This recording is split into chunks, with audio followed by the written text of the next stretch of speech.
Welcome to Business Talk Sister Talk. I'm Bekkah, and today's podcast episode is actually part 2, titled Real Life 15 Insider Secrets a Business Owner Won't Tell You. And with me today, I have Bridger Hopkins from Grand Properties Real Estate. Thank you for being with me again. Thank you. And we are going to get started on the second part. And just so you know, for those of you keeping score at home, we were one off. So we actually did 8 of the 15. So now we're going to start on number 9. And we're going to tell you what business owners won't tell you. Yeah. And I mean, this is honestly for other business owners. Kind of like a little bit of a therapy session, if I'm going to be honest. It's kind of nice for us, I think. For sure.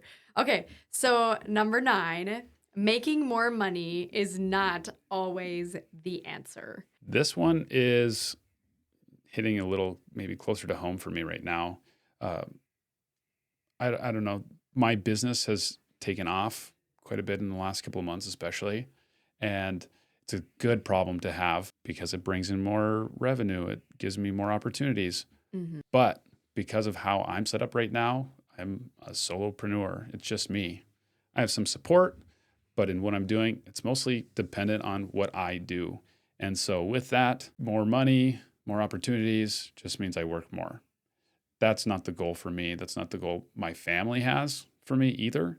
And so really knowing what to do about that is kind of the next phase for me and trying to figure that out. And you know, we're talking about possibly hiring or outsourcing or getting partners or referring business. And so those are all things, again, like we're talking about here. There's not just somewhere online that you necessarily go to and like, oh, do this. Or you can find a lot of information, but what's going to be right? What's going to be the best fit? Because even with my particular business, you know, say real estate versus some other business, how I run things is sometimes different than how other people run things. And, you know, so money isn't always the problem. Yeah. Or isn't always like the answer to. Or the solution. Yeah. Oh, just making more money, blah, blah, blah, blah. You'll be able to cover this. And it's like, or maybe you just need to like cut costs, you know? Like there's so many things that can be done to work on your business versus in your business to streamline it, make it better, reduce the waste or inefficiency. And honestly, having a lot of discipline around that, because what I've found is I'm working more on the opportunities that are coming up than writing up a procedure that I could then hand to somebody and they could do something for me. So that's an area that I'm really working on right now. Yeah, no, totally. And I think too, the other side of this is like that not everyone goes into business to make like a ton of money. Right. They go into business because they want to live in the community they want to live in, and there wasn't any other jobs. Like yeah, they don't want to be stuck at certain hours. Yeah, right. They're fine working when. One thing that was always tough for me at times when I was doing like shift work, it's like whether anything exciting is going on now or not, or the place will run itself. We just need you here from here this time to this time, even if there's nothing else to do. And that can be really tough. A lot of jobs end up being that way. Yeah, and so it's not always the answer to going into business. Like it may be just that you want a different lifestyle or flexibility, and I think that varies for everybody. So, okay, number 10. This one is, I'm just going to say, like, some people might be mad at me for this one, but here we go. Small business owners are expected to financially support the community more than the average person. And I have like a bazillion thoughts on this, but like, I'm going to let you go first. Yeah. I can say I've probably never been asked to like support a raffle or like buy a raffle ticket, but not like give something to a raffle like personally, like when I was just a person. Yeah, like in the community. Yeah, like no one comes to you for that, and no one says, "Hey, do you want to buy something to put at this banquet?" Yeah, you know, like it doesn't happen to just individuals, but once you have a business, that people will just show up and like, "Hey, do you want to support this club or this whatever?" You're like, "Well, I've never heard of you before." Yeah, but here you are. Yeah, in my office.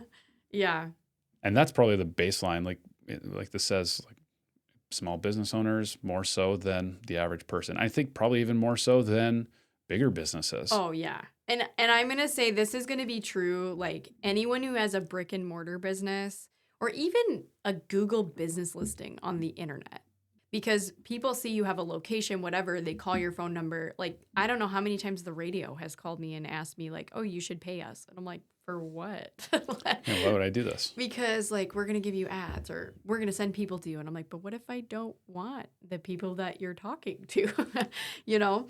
And so like people will ask you for donations all the time. And I think like now that I have a brick and mortar, I actually see there are some times where I've seen that we get more questions for donations than we get customers in the door. Like Yeah. like it's just That's- wild to me. And I'm like, dude, do you guys realize like the initial investment in opening up a brick and mortar store? And Like you're going to have to buy a couple mugs and then we can talk. yeah, well, it's like, and the reality is that the majority of the people that ask have never bought anything from me. Yep. And I'm like, dude, how do you expect people to keep a business open? And I'm not going to say that to them. Obviously, I'm trying to be Right, pleasant, like but like, 12-year-old softball girls, like, I'm sorry, you haven't purchased any houses. yeah, It's going to be a few years. Come back in like 10 years. Yeah, but I do think out of all of it in communities, I will preach this till I die, but like brick and mortar stores downtown in a community get the unrealistic and unfair expectation of their community that they need to support the community. And I think so many of them are. Like they're on like multiple boards. They're like in nonprofit stuff. They're working with Kiwanis or like beautification of the city, whatever, all this stuff. They're like contributing. And then on the back end, people are like, but you're not doing enough for us. So like, can you please like sponsor the billboard in the gym during the sports events for $5,000 a year? And it's like, whoa, that's kind of expensive. Like, Well, it's tough once you try to even like, how can I put that in terms of advertising? Like how that expense doesn't really line up with I can't make a case for it. yeah, You know, totally. That's really tough. And it puts, as a small business owner, you hate to always look at these things through the lens of what do I get for this? But it's a business. Yeah, totally. You're like, I can give all my money away and then I get to not do anything anymore and hang up, Yeah. Close up shop and like, okay. Yeah, and I'm I done. think most like smaller businesses in rural America too, like people are like when I wrote this question, one of the guys in my office was just laughing so loud. He literally was like, "Well, obviously as a business owner, you're burning bundles of money in the basement to keep warm." Right. That's the primary like heating source. Yeah, and I was just like laughing so hard because I was like, "You know what? That's so true." Like people think, "Well, because you have a business, you're wealthy." And it's like, "No. A lot of business owners actually make the same amount that you do as a W-2 employee. And actually, maybe they make less than you, but they just like the flexibility of having their own job that's different. Also, did we mention you have to pay for your own health insurance? Right. Oh, yeah. Yeah. We didn't even add that one. I know. That's another secret, by the way. 16. Yeah. Anyways, Don't get sick. And I know I'm not saying it's bad. Like I do support a lot of things in our community and I'm like passionate about it and everything. But I think it's really important for small business owners to have a policy already prepared so that if people are coming in and doing that, they know how they're going to respond and it doesn't like irk you in the moment because sometimes it is a little bit like, who are you? I've never even heard of you people before. At the company I worked for before I was doing this, they definitely had a policy. They had a spend limit. They set a budget. They, which can be weird. Be like, oh, I'm living within this boundary, but you kind of have to do that again as a business owner. Set those limits and make sure it has either a payback or you feel a very strong connection to that organization, or you want to represent them in some way. Because there's sometimes you make donations that don't get you recognition. Anything. Yeah. Sometimes they that's don't even put better. your name on it. Right. And sometimes I like that more in a lot of ways because it's like, well, I'm doing this because I support them. And sometimes you're like, well, if I want advertising, like it should be an invoice I should for just advertising. do an advert. I should just do an ad.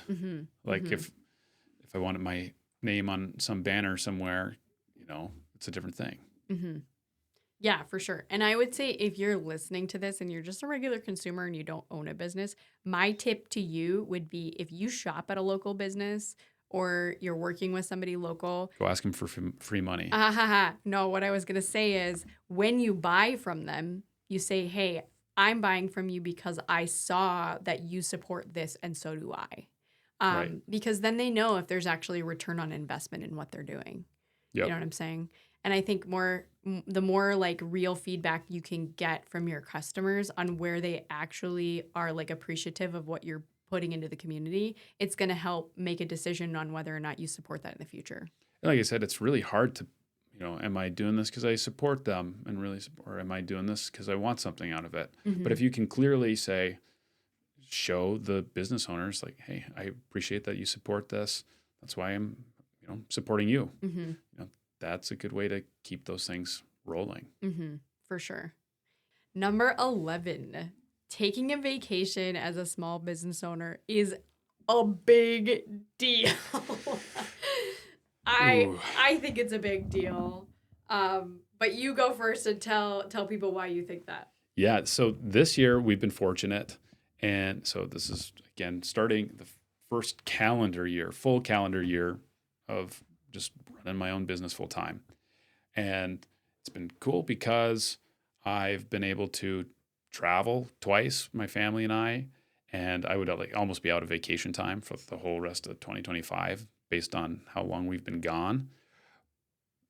But it goes two ways because both of my vacations, I was not working. Yeah. I was working some, but I can also justify how am I gone for 2 weeks out in Washington and Idaho? Well, I knew I set aside some days or parts of some days to keep the important things moving forward. I went and shadowed at a brokerage for 2 days, and that was all part of the plan. And kind of pairing these really fun things that we're doing with sometimes like cases, professional things. Professional development was awesome. For so far in 2025, I can tie I'll be at the end of the year, I'll be able to tie a lot of this year's success back to some of those things I learned in those 2 days just shadowing at this brokerage. And is that one you've been crushing on for a while? You've been following them? Shout out to Story Real Estate. I know you sent me their stuff. You're like, I really like them. I really like what they're doing. You just reached out, cold call them, and said, hey, I want to come and visit. So Chris Carpenter, he is the owner and broker there. Got it. But So when we were looking to buy a house, he showed up. For whatever it was, maybe I can't remember exactly how. We thought his wife was going to show up, and then he showed up in a bunch of ratty clothes because he was like drywalling a house he was working on. Okay. And so we didn't end up buying a house, and that happens with real estate agents. So sorry, but yeah, I followed what they've done over the years. It's been really pretty cool and pretty inspiring. And so to go and see what they're doing, seeing it firsthand has really impacted my business. So actually, it was a really fun vacation. It's like a work vacation, but it was a lot of fun and really impactful. So that had that purpose involved. And then we also went to Mexico, and we were supposed to just be relaxing. The purpose was to relax and not work, but I ended up working. So it just happens. Yeah. Well, and I think like I have like an inverse like problem where I always take my work with me and then I never actually take a vacation. And so my husband ends up having like all this vacation time and he's like, when should I take it off? And I'm like, can you take it off to take someone to the doctor? So I can work more? Yeah, exactly. And then he's like, we really actually need to go on vacation again. Like, because we've been using all our time for like stuff that's really not vacation. And you're like, sure, I'll pack my laptop right now. Yeah. So when I take a vacation, it is a big deal. Like, it's like, okay, I am like intentionally setting a time aside to do this. Be really good about setting boundaries with like my people, like my customers and employees. And I say like, no, like this is the time I'm going to take and I'm not going to respond to you. And I have to be better at that, I think, too, because like I have to make it a big deal for them too. Like I am going on vacation. I'm gone. Like I am not going to be around. If you have a crisis, nobody call me. Well, and like that's a great point to make. You want to surround yourself with people who are going to enable that and make it so that you can go on vacation. That's going to be huge for your mental health and for your relationships and for the longevity of whatever you're doing. And while we were in Mexico, I had one of my lenders that I work with, like, handled a lot of stuff that I just didn't even know about. And it was awesome because I didn't find out until I got back. It wasn't even like, hey, we had issues and I'm going to handle it. It's like, I didn't know the issues existed. And then after I got back, like, oh yeah, we averted this crisis. You're like, oh, that was really cool. Thank you. Key thing, good people. You have Right. to have good people, because I have totally been in the middle of a vacation and watched like my business fall apart while I'm gone, and seen people like freak out, and I'm like handling things on the phone, like, okay, calm down, like, we're gonna figure it out. And like, I'm like, dude, what the heck? This is more work than if I was here. Exactly. So like the key people is important. I've learned my lessons so many times on that one. So I feel like at this point I should write a book on it. Master class. Oh, that's right. A master class. Yes. Or a free ebook. For $7. And then if you want the audio version, you can upgrade to $13. And it comes with a free ebook. Yeah. Mm-hmm. Totally. Cool. Okay. You can work on that on your next vacation. Flip this around. Number 12. Coming back from vacation as a business owner usually means you're digging out of a hole. Absolutely. I wrote down here the anti-vacation. It's just physics. Yeah. There's no like vacuum where all of a sudden the work doesn't exist. You just kind of push it to either side, and then you come back to it. You're like, oh yeah. You're like, the week before has an extra half week worth of work to do, and then the week after has an extra 3/4 of a week's worth of work to do. It's just physics. Yeah. And sometimes I think like there's been times in my life where I've like closed things up and I'm like, okay, like maybe I should just not do a business anymore. And I go on vacation and I'm like, we're going to think about this. We're going to talk about it. Like half the time we go on vacation, it's our time to just reset as a family and talk about like where our life is, you know? And like, are we doing what we really want? Are we investing in our family the way we want to? Like in our relationships, are they learning the characteristics we want them to be like respectable human beings in the world? And like we go through, I don't know, my husband and I, when we go on vacation, it's like we are digging into like critical real life of where do we want to live? What do we want to do as a family? Analyzing everything of like, are we like completely off track from where we need to be, and is our focus the wrong thing? And are we healthy, you know? And so sometimes when we leave, I'm like mentally like, yeah, I'm going to be done with this business. I'm like, whatever. And I've totally been there. And then we're on vacation and then it's clear by the end. We're like, no, we're on the same place we need to be. And you just need to buckle down. Yeah. Sometimes, you just got to double down. Sometimes, okay, we do need to make a course correction or minor adjustment. Yeah. But you can have those bits of clarity. Yeah. But it is kind of, before you get back to the whirlwind. Yep. And then coming back, you're like, okay, now I'm going to readjust and dig myself out of the hole of things and then figure out what's actually the priority. But I would say like, it's a big deal to go on vacation because it helps you with like how you're digging out of the hole strategically. And really one of the things that they've shown is that if you take time off, you can actually end up being more effective than just working all of the time. Yeah, no, totally. Because burnout really is real. And here's something else. Here's a big caveat. We didn't have a separate point for this, but your spouse sometimes doesn't always like how much sometimes entrepreneurs work or want to work. It's so true. I actually thought about that. I thought about that and I was going to write it down as like when we get together as a family, like our families, your poor wife, like her whole face just drains. She's like, oh, they're talking about this stuff again. And I think my husband, like, he's great at like keeping his face together, but I think in the inside he's doing the same thing. I'm like, our poor spouses, we really need to like. You're like, let's get together and hang out and talk about work. You're like, just because you guys don't like to work 15 hours a day. Yeah. Like. I know. So that's another secret, by the way. Find a good spouse that will support you, even if you're annoying about it. Right. Yeah. Okay. So then 13.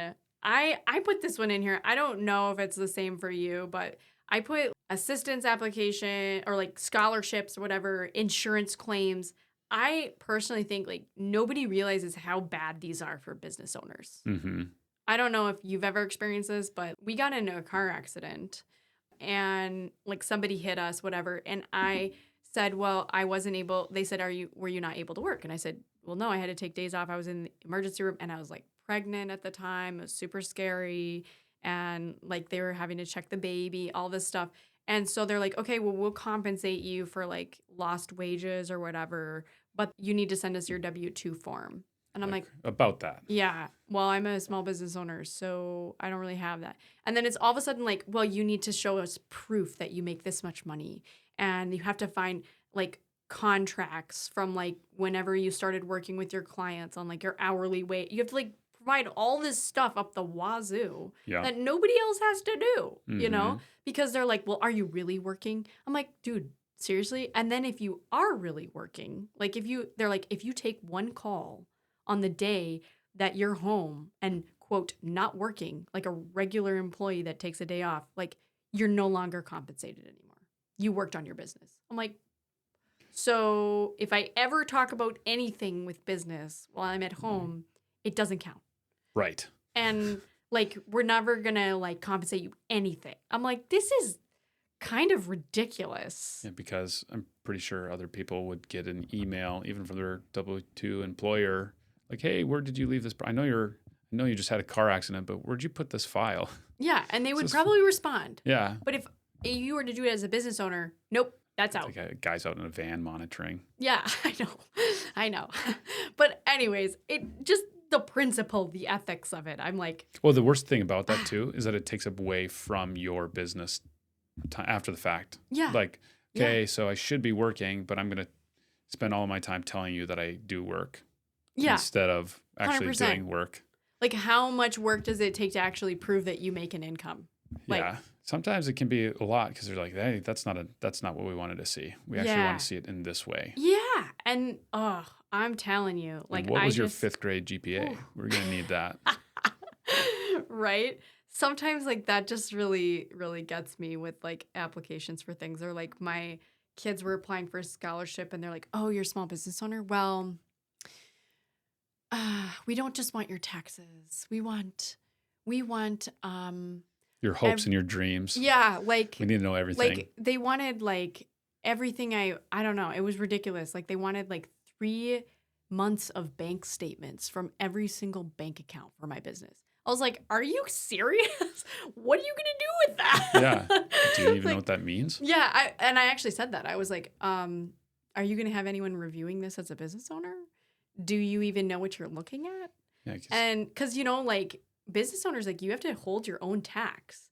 And like, if you're looking at a scholarship for something like, well, you have all this money. And it's like, no, I don't. That's sales tax. I have to pay to the government quarterly. Yeah. That's not even mine. Like, yeah. It's just there for right now, chilling. Yeah. Because I have to hold it until I report it. Yeah. Do you want to see my P&L? Would that be more helpful? Yeah, You're like, exactly. They're like, no, we don't know what that means. Yeah, 100%. Like they have no idea need the big number. What they're asking for. And I'm like, you don't even know what this money is for. So if I send it to you, you're going to be like, well, why are you not saying this or whatever? And it's like, well, because like that's got to be quarterly tax payments. And you guys just don't understand. So anyways, that's my little ranty rant. Or apply for health insurance, same thing. Yeah. It's wild. Yeah. It's not fun. Insurance isn't fun.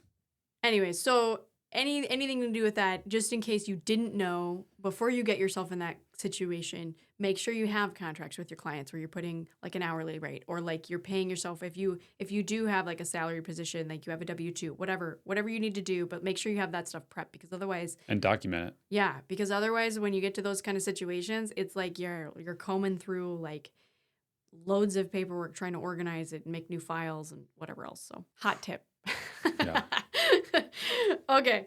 So, number 14, beautiful moments in life sometimes get ruined by your business. You are chuckling. So, yeah. So, I remember right when I got my real estate license, I was working on my first deal and we were in the hospital when my son was being born and we had a lot of complications. So we were there for like 4 days and I'm like on my laptop picking away at a purchase agreement. And it's part of it was like, hey, I've got four days here where we're just like sitting here and being bored. But it's just funny because that is very much that experience in the hospital, and also the experience of writing up my first purchase agreement for my first clients is just like very much like intertwined. Like, oh, it has a little bit of a traumatic experience, more so with the birth than the real estate transaction. But it's just funny. They're so weaved together. Like you can remember them both distinctly in your mind. Like, Yeah. I know exactly what that house sold for. Yeah, exactly. It's like I remember like I had to go back and forth about a few things and like fumbling. It took me way longer than it should have because it was my first time going through the paperwork and filling it out. And so it's just funny. It's like my son was born. I did my first deal, like very much meshed together. So I wouldn't say it was ruined by it, but it's just weird how it's the same. Yeah. And you're still working on things while you're there, right? Yeah. Yeah. It's just, it's one of those funny things where it's hard to separate sometimes. Yeah.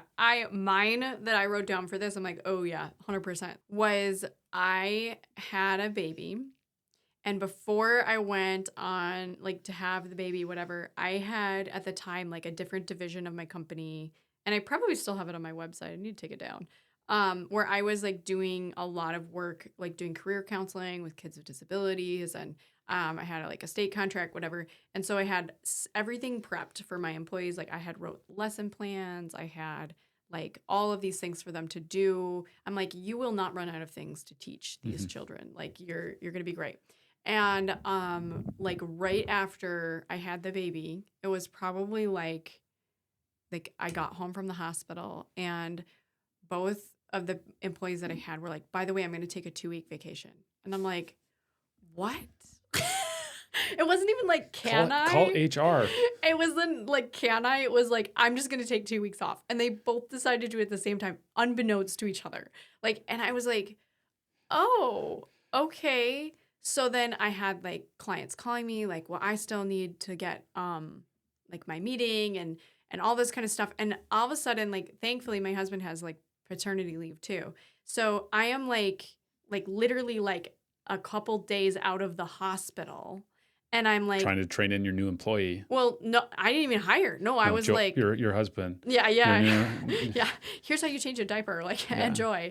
And that like honestly, I was really sad about that because I ended up taking probably a month of like going to client meetings, meeting with them, doing all the documentation, everything. And like I didn't actually spend any of that time at home with my baby. So if you've had that problem or you're weeping through it, like I hear you. It happens. and the thing is, it ends with you. Everything falls back to you as the business owner. It's you're kind of if you need to be, you're the last line of defense to get it done. Yeah. You've made promises and you get to keep them. Yeah. Whew. I probably will never do that again if I have another baby. Okay. So 15. Hiring does not always mean more help right away. I don't know how many times I have beat myself up over this one. Kind of like we talked about earlier, like this is kind of where I am too. I'm buried. I need to get some help. And part of the fear is like, well, I don't have these processes and procedures written down that I know I need to have, probably even just for myself. Let alone if I bring somebody in, they're going to look at me and say, well, what do I need to do? Like, well, it'd just be like two of us staring at each other, wondering what they're supposed to be doing. And that's, I need to, because again, said in the last episode, you have to define where the value is in your time, in your business. What's the $15 an hour? What's the $50 an hour? What's the $500 an hour things that you need to do to keep the business moving forward? And, so even bringing somebody in is all of a sudden I'm not doing those important things. I'm teaching them how to do these other things that I need to not be doing, but it's going to take like twice as long for me to even get those done while showing somebody. In the end, the idea is that it's going to be good because they're going to take those over for you. But like you mentioned, maybe they're going to just boogie for 2 weeks when you really need them. Or maybe you put a lot of effort into them and they say, yeah, I just don't think this is the right fit for me. Yeah. And you start over. Yeah. And so Totally have had that happen too. and that's my fear. And that's something I'll say right now. Kind of one reason why I haven't maybe pushed it more is because just knowing what it's going to take and making sure I do that. So that's a little bit of vulnerability there. Yeah, well, and I would say too, when I have created processes and like thought I had everything ready, even when I'm like, yes, I have everything, boom, boom, boom, boom. And I sit down and I'm like, this is how you do this. And then all of a sudden it's like they start poking holes in every single thing You that missed you did. 17 steps. And I'm like, You're like, yeah, but I know how to do. That's the worst thing oh, about writing a procedure is yeah, that you don't see the blind spots because you yes, say, have you ever seen the videos where like kids like have kids write down the steps to like make a peanut butter and jelly sandwich? okay, yeah, And you're like, yeah, put the peanut butter on the bread. And they're like, oh, well, use my hands or what? Like you have to define every step. yeah, get a knife. Yeah, no, totally. I find that to be true after I like do something and then I sit down and I'm like, oh yeah, you're right. I didn't give you or I have everything prepped and I'm like, it's just in Google Drive. And they're like, but you didn't give me access to that. And I'm like, oh, that just threw off my whole day. Yeah. Yeah. So stuff like that. Or even I realize when you pay someone to help you, their time is your money. So you have to be sure that you've prepared everything to keep them busy and working. And you're responsible for not only that, but bringing in more business for them to do, right? And then that piece of it, just keeping them busy, I find that like if I can just like book myself 15 minutes a day to spend with each person that I need to when they're in the office, and I'm like, okay, this is what I would like you to be working on. This is what I notice about what you're doing. This is what I appreciate. Like, wow, this is fantastic. Like, and then here's where I would like you to do more new things and like teach a skill, whatever. And then once I have that done, I can move on to the next thing. But I have to spend at least 15 minutes like with somebody at the beginning of the week to make sure they're on track for what they need to do. What I had written down is that employees are only as good as the boss, the process, or the procedures that are in place. Yeah. I mean, it's so true. Because you can't just get somebody and be like, why aren't they doing better? Yeah. Why aren't they doing what I need them to do? It's like, well, what are you saying? What are you asking them to do? Are you conveying your expectations? The self-reflection piece of it is like, you sit it there at night, like, where did I go wrong? Oh yeah, it was me. It was all me. Why didn't they send this to me? You're like, well, I never asked them to. Yep. And the other thing is with it, I think we sometimes, at least for me, sometimes we think everybody thinks the same way as far as where we're at, or sometimes it's hard to remember like, oh, they're not thinking this way. They're not thinking as a business owner, because that's my frame of mind. It's like, hey, I'm in charge of all this. I get to kind of choose the direction we're going. They're not necessarily there, and they're not empowered to do that unless, specifically they get to that point down the road. But like, you clearly have to define these things. And because one, that's what they want. Otherwise, they'd maybe be doing what you're doing. And two, you don't necessarily want to be like working with somebody like yourself, probably. I feel like that's debatable. Yeah. We could be so powerful together. Me, myself, and I. Yeah. No. I know. For sure. I think that's a really good point. Like, employees are only as good as the boss. And I think that that's a huge, like, secret surprise. Like, the buck stops with you. Be self-reflective, be improving, and work on yourself. Because otherwise, you're going to be not able to, like, help your people grow into the people they need to be, And we've all, at least most of us at some point, worked for somebody else. And so we were able to like think back to like a good boss you've had and a bad boss. Because we've all had bosses who like, okay, I did what you told me to do. And they're like, I don't like this. Like, I actually wanted this. You're like, that's not what you said. And if you can't meet their expectations because they don't share, it's really tough. It's tough for you as an employee. You don't like it. You don't want to be that boss. And then there's others that you can usually look back and be like, they did a really good job. They communicated. I was able to meet expectations, and it was fun. Yeah, for sure. Okay, so we're going to transition to the gawk portion. But before we do, Bridger, where can people find you? You'll find me mostly on Facebook, a little bit on Instagram, Bridger Hopkins on Facebook, and then Bridger Hopkins Grand Properties Real Estate for my business page. Okay, cool. For the gawk portion of this episode, we are going to talk about a story. I'm going to tell you. Okay. Okay. This is hilarious, and I haven't told you this yet. So recently, and some of you may know, my sister Ruthie used to be on this podcast with me, which is why it's called Sister Gawk. And she is now in a different role. And so due to like SEC regulation, she no longer can be on a podcast, which is why she had to step down. But with that, she's hilarious. Okay, so she's on a I think it was like for like the Alzheimer's Society or something. She's a supporter of that as like one of the boards that she's on. And she was in the newspaper, like front page in color. And it's this like spread of these people. I don't really know what the topic was, but it was the front page of the newspaper. And she brings it up to me and she's like, look at this. And I'm like, oh yeah, you're in the newspaper. And she's like, no, look, my water bottle made it into the paper and it looks fantastic. And I just started laughing because she's like obsessed with this water bottle right now. Like it's like I don't know, like a bronze kind of color, rose gold, whatever. And she's like, it doesn't roll all the way when you put it down because it's like narrow or something and all this stuff. She's got like, you can glug it, you can sip it. Like she's all about this water bottle. And like she like brings it in and she's like showing it to me. She's like, look, it looks the same in color It's the like newspaper. real life. Yeah, as real life. And I was dying. I was like, I'm gonna do a gawk about this because like I can't even believe it. Like reminds me of I don't know if you've ever watched like Monsters Inc. And at the very end, they're on like the cover of a magazine and like Mike Wazowski has that giant barcode across his face and he's just like, I can't believe I'm on the cover. it. Yeah, and like he's just excited he's on the cover of a magazine. But that was like the almost like same experience that I just witnessed.